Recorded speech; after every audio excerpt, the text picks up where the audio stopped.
Sometimes life brings you to a fork in the road. At least then you have a choice. Sometimes that fork can seem like a dead end, and that's when things get really interesting.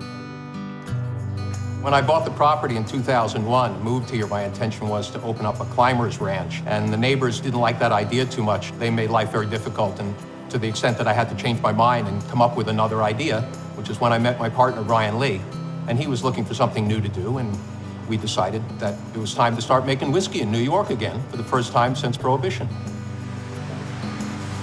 We really had to reinvent not only the grist mill, but ourselves. It took 2 long years of retrofitting the buildings, learning the distillation process, navigating the permit process, sourcing the grains. What does it smell like there, Lenny? And when the spirits began to flow, that's when we knew we had something really special. This is our original mill. Just about every drop of whiskey we've made has started as grain that's been ground through this mill. We've got a variety of different types of products in 200-gallon open-top fermenters.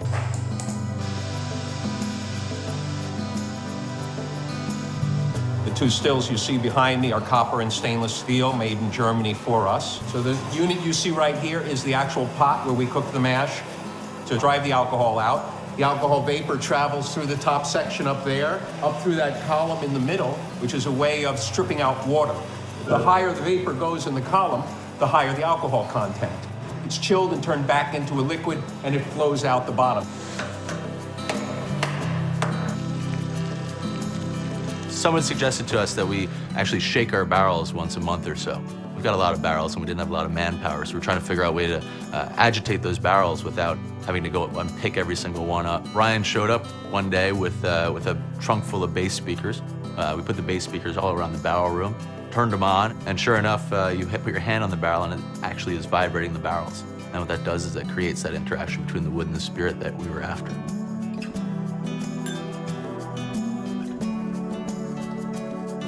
Our bottling system has sort of evolved. It was extremely primitive in the beginning. I had a single spout wine bottle filler for a home hobbyist type operation.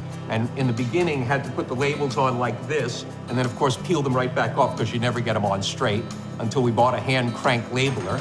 And then we figured out about waxing the tops. It just turned out to be the least expensive, least machine-oriented way to do it. But once we finished with putting the package together like that, we really liked the way it looked. And we started numbering the batches.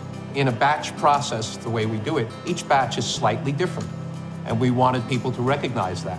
And we would get stories from some of the retail shops saying that people would come in and they'd see it on the shelf and go through the whole shelf looking for the lowest number bottle.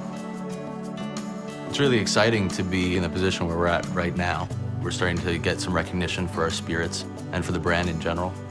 I was sitting in my little office in my little house with my bare feet up on the windowsill, receiving the phone call that every small distiller prays will come one day.